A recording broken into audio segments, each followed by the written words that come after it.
Tak semua anak bisa dengan mudah bertemu orang tuanya. Ada banyak sebab anak sulit bertemu dengan orang tuanya. Salah satunya yang karena pekerjaan orang tua yang sibuk sehingga waktu bertemu anak menjadi terbatas. Untuk mengobati rasa kangen, harus ada yang berjuang menyisihkan waktu. Hal ini dialami oleh dua remaja yang harus menunggu di pinggir jalan demi bertemu sang ayah. Momen pertemuan ayah dan anak tersebut diunggah oleh akun media sosial @dunia_kaum_hawa. Rekaman video memperlihatkan dua remaja yakni perempuan dan laki-laki sedang berdiri di pinggir jalan. Mereka di sana sedang menunggu sang ayah yang berprofesi sebagai sopir bus. Meskipun cuaca sedang panas dan tak mengurangi semangat mereka demi bertemu ayah tercinta. Tibalah waktu bus yang dikendarai ayahnya lewat di jalan tersebut. Dua remaja itu kemudian berjalan menghampiri bus yang dikendarai sang ayah berhenti. Mereka terlihat senang bisa bertemu dengan ayahnya. Dua remaja tersebut dipersilakan naik ke bus setelah dibukakan pintu oleh kernet.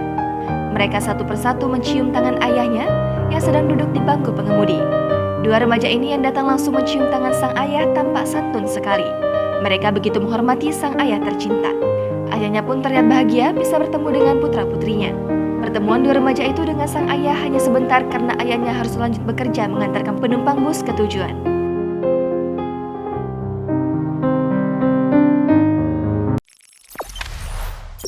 Jangan lupa subscribe, share, komen, dan like ya.